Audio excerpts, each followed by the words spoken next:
Hello friends, welcome back to my YouTube channel. तो आज की वीडियो में बताऊंगी कि हरतालिका तीज की पूजा हम कैसे करें और इसके क्या नियम हैं और हरतालिका तीज का उद्यापन हम कैसे कर सकते हैं। फ्रेंड्स, मैंने हरतालिका तीज की पूजा सामग्री का वीडियो पहले ही अपने चैनल पर डाल दिया है, उसका लिंक आपको डिस्क्रिप्शन बॉक्स में मिल जाएगा। हरतालिका तीज का व्रत सुहागिन महिलाएं अपने पति की लंबी उम्र की कामना के लिए करती हैं। इस व्रत से जुड़े कई अहम नियम और सावधानियां भी होती हैं जिनका पालन अनिवार्य बताया गया है। इसके अलावा कुंवारी कन्याएं भी इस दिन का व्रत करती हैं जिससे उन्हें सुयोग्य और मनचाहा पति मिल सके। हरतालिका तीज का सबसे अहम नियम है कि यह व्रत निर्जला और निराहार रखना होता है। इस व्रत के अगले दिन ही व्रती को खाने पीने की अनुमति होती है। इसके अलावा जिस किसी ने भी एक बार हड़ताल का व्रत शुरू कर दिया उसे बीच में कभी भी यह व्रत छोड़ना नहीं होता है। प्रत्येक वर्ष नियम पूर्वक इस व्रत को करना अनिवार्य है। मुमकिन हो तो हड़ताल का व्रत के दिन रात में सोना नहीं चाहिए। इस दिन बहुत से लोग रात्रि जागरण भी करते हैं। कहते हैं कोई भी पूजा तभी फलित होती है जब उसे सही विधि से किया जाए। आइए जानते हैं हरतालिका तीज की सही पूजन विधि क्या होती है। भाद्रपद मास की शुक्ल पक्ष की तृतीया को हरतालिका तीज मनाई जाती है। फ्रेंड्स, मैंने यहाँ पर पीला कपड़ा बिछाकर चौकी लगा ली है और मंडप के लिए केले का पेड़ भी रख लिया है। अब हम चावल से अष्टदल कमल बना लेंगे और इस पर हम दीप कलश की स्थापना करेंगे। हरतालिका तीज की पूजा प्रदोष काल में की जाती है। पूरे दिन व्रत रखने के बाद शाम को स्नान करके ही प्रदोष काल में हरतालिका तीज की पूजा करनी चाहिए। यहाँ पर मैं अष्टदल कमल बना रही हूँ चावल से। अब हम कलश स्थापना करेंगे। कलश स्थापना करने के लिए मैंने यहाँ पर 1 रुपये का सिक्का, हल्दी, चावल और सुपारी ली है जिसे हम कलश में डाल देंगे और हम अष्टदल कमल पर रख देंगे।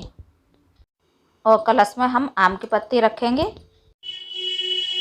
अब हम कलश के ऊपर कटोरी को रख देंगे। कटोरी में चावल रखेंगे और इसके ऊपर हम एक दीपक रखेंगे। आप चाहें तो दीपक की जगह नारियल भी रख सकते हैं। अब हम दीप प्रज्वलित कर देंगे और सबसे पहले हम भगवान श्री गणेश का आह्वान करने के साथ पूरे शिव परिवार का आह्वान करेंगे। अब मैंने यहाँ पर मिट्टी से बनी हुई भगवान गणेश, माता पार्वती, भोलेनाथ की मूर्ति भी स्थापित करती है। फ्रेंड्स, मैंने ये मूर्तियाँ अपने हाथों से बनाई हुई हैं। इनका लिंक आपको डिस्क्रिप्शन बॉक्स में मिल जाएगा। और हम शिवलिंग का अभिषेक करने के लिए स्वास्तिक बना लेते हैं। यहाँ पर मैंने अभिषेक करने के लिए भोले बाबा को विराजित कर लिया है। अब हम पंचामृत बना लेते हैं। दूध, दही, शहद, घी और गंगाजल मिलाकर हमने यहाँ पर पंचामृत बना लिया है।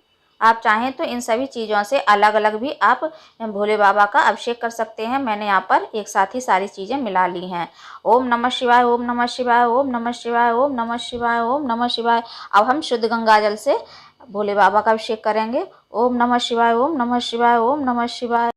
आप मिट्टी की जगह बालू या रेत का भी शिवलिंग बना सकते हैं। मैंने यहाँ पर मिट्टी का शिवलिंग बनाया हुआ है। हरतालिका तीज के अलग अलग क्षेत्रों में अलग अलग मान्यताएं भी हो सकती हैं। यहाँ पर मैंने भोले बाबा को भी विराजमान कर लिया है।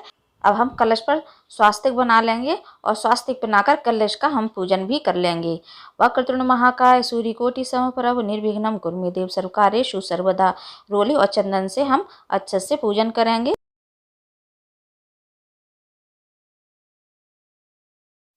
अब हम कलश महाराज को एक फूल अर्पित कर देंगे। चंदन और रोली से हम सभी भगवान का तिलक कर देंगे। रोली से हम भोले बाबा का तिलक नहीं करेंगे और गणेश जी का, कार्तिकेय जी महाराज का और पार्वती माता का हम रोली से तिलक करेंगे। अब हम फोटो में भी रोली से माता पार्वती का, गणेश जी का, कार्तिकेय जी महाराज का तिलक कर देंगे और अक्षत अर्पित कर देंगे हम भोले बाबा को और सभी भगवान को अक्षत अर्पित करेंगे। अब हम भांग अर्पित करेंगे भोले बाबा को, काले तिल अर्पित करेंगे भोले बाबा को, दुर्वा घास, एक सिक्का, सुपारी, हल्दी और जनेऊ गणेश भगवान को अर्पित करेंगे और माता पार्वती को और भोले बाबा को फूल अर्पित करेंगे और एक फूल हम फोटो पर भी अर्पित कर देंगे और भोले बाबा को हम बेलपत्र, आंकड़े के फूल और धतूरा, जो भी आपके पास भोले बाबा को चढ़ाने के लिए सामग्री हो वो आप अर्पित कर दीजिए। अघाड़ा का पत्ता, इसे खासतौर से अघाड़ा का पत्ता बोला जाता है, वो भी हम अर्पित कर देंगे। एक जनेऊ भोले बाबा पर अर्पित कर देंगे। अब हम फूल माला फोटो को अर्पित करेंगे। एक फूल हम गणेश भगवान को अर्पित करेंगे। अब हम फूलों का आसन देकर दीपक को भी प्रज्वलित कर लेंगे और दीपक का भी हम पूजन कर लेंगे रोली से और अच्छे से, और एक फूल अर्पित कर देंगे हम दीपक को भी। अब हम भगवान को धूप दीप दिखाएंगे। अब हम वस्त्र रूपी कलावा एक गणेश भगवान को अर्पित करेंगे, एक माता पार्वती को अर्पित करेंगे और भोले बाबा को अर्पित करेंगे और फोटो को भी अर्पित करेंगे, और जो हमने मिट्टी का शिवलिंग बनाया हुआ है उस पर भी अर्पित करेंगे। कलश पर हमने पहले से ही मोली बांध कर रखी है, लेकिन हम एक वस्त्र रूपी कलावा कलश को भी अर्पित करेंगे। अब हम भगवान को भोग अर्पित करेंगे। पहले हम गणेश भगवान को अर्पित करेंगे और फिर पूरे शिव परिवार को हम भोग अर्पित करेंगे। हे भगवान, हमारा भोग स्वीकार करो। अब हम फल अर्पित करेंगे भगवान को, और हमने फल में केले लिए हुए हैं, वो भी हमने 5 लिए हुए हैं, क्योंकि हरतालिका तीज की पूजा में 5 अंक का विशेष महत्व है।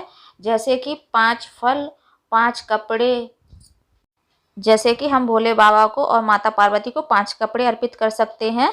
अब हम माता को सुहाग का सामान अर्पित करेंगे। इसमें मैंने भोले बाबा के लिए एक रुमाल भी रखा हुआ है। आप चाहें तो 5 कपड़े भी अर्पित कर सकते हैं माता पार्वती को और भोले बाबा को, और बाद में वो कपड़े ब्राह्मण और ब्राह्मणी को भी दे सकते हैं। फ्रेंड्स, आज हरतालिका तीज नहीं है, यह मैं एक डेमो वीडियो बना रही हूँ आप लोगों के लिए। अगर संभव हो तो आप भगवान को 5 कपड़े ही अर्पित करें।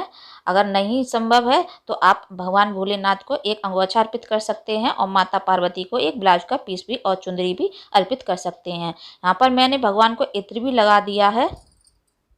अब हम भगवान को स्प्रे अर्पित करेंगे। मेरे पास ये पूजा वाला स्प्रे है, मैं इसको भी भगवान पर अर्पित करूँगी। मैं ज़्यादातर भगवान को दोनों चीज़ें अर्पित करती हूँ, इत्र और स्प्रे। अब हम भगवान को कुछ दक्षिणा अर्पित कर देंगे। अब हम हरतालिका तीज की कथा पढ़ेंगे या फिर सुनेंगे। हमारी कथा भी पूर्ण हो चुकी है।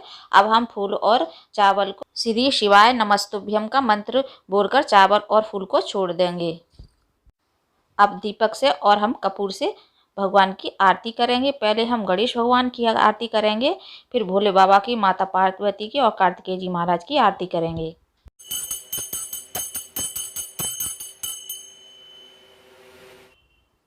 अब हम जल को दीपक के चारों तरफ घुमाकर दीपक को शांत करके भगवान को आरती देंगे और फिर हम सब परिवार आरती ग्रहण करेंगे। हम एक बार फिर भगवान को जल अर्पित कर देंगे। फ्रेंड्स, इस पूजा में हवन करना कोई ज़रूरी नहीं है, आप चाहें तो हवन कर सकते हैं। ये आपकी इच्छा के ऊपर निर्भर करता है कि आप हवन करना चाहते हैं या नहीं चाहते हैं। हवन करना कोई ज़रूरी नहीं है, आपकी मर्जी के ऊपर है। अब हम सभी भगवान के पैर छू लेंगे और जाने अनजाने में जो हमसे पूजा में गलती हुई है उसके लिए हम क्षमा प्रार्थना करेंगे। फ्रेंड्स, हो सके तो आप हरतालिका तीज वाले दिन कम से कम रात्रि 12 बजे तक तो जागरण करें ही करें, और यदि आप चाहें तो इस दिन आप अखंड दीपक भी जला सकते हैं। अब हम एक एक करके सारी सुहाग की सामग्री माता को अर्पित कर देंगे। पहले हम माता को 5 या 7 बार सिंदूर अर्पित करेंगे और फिर बिंदी अर्पित करेंगे, चूड़ी अर्पित करेंगे, मेहंदी अर्पित करेंगे, और दूसरे दिन सुबह जब हम पारण करेंगे तब हम माता से सुहाग लेंगे। अभी हम सुहाग माता से नहीं लेंगे, अब हमें माता को सुहाग की सामग्री अर्पित करके ऐसे ही छोड़ देंगे। दूसरे दिन जब हम सुबह पारण करेंगे तो हम माता से राइट हैंड की उंगली से सिंदूर लेंगे और लेफ्ट हैंड की उंगली से सिंदूर अपनी मांग में भरेंगे, और उसी बिंदी की पत्ती में से हम एक बिंदी निकालकर अपने माथे पर लगाएंगे और 2-2 चूड़ियाँ भी अपने हाथों में पहन लेंगे।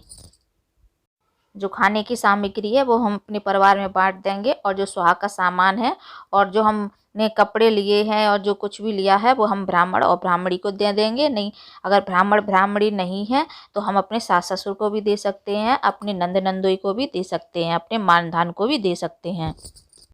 अब हम आपको हरतालिका तीज व्रत की उद्यापन विधि बताएंगे। शास्त्रों की मान्यता के अनुसार इस व्रत को शुरू करने के बाद कम से कम 13 सालों तक इस व्रत को रखना चाहिए, उसके बाद ही इसका उद्यापन करना चाहिए।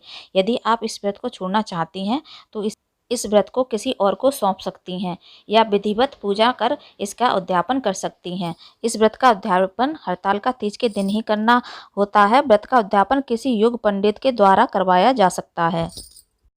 अगर खुद से इस व्रत का उद्यापन करना चाहती हैं तो इसके लिए कुछ आवश्यक सामग्री की आवश्यकता होती है।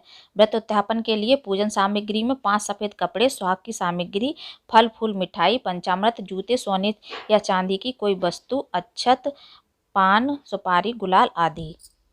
पूजा करने के बाद इन सामग्रियों को किसी ब्राह्मण दंपति को दान कर दें और उन्हें भोजन कराएं।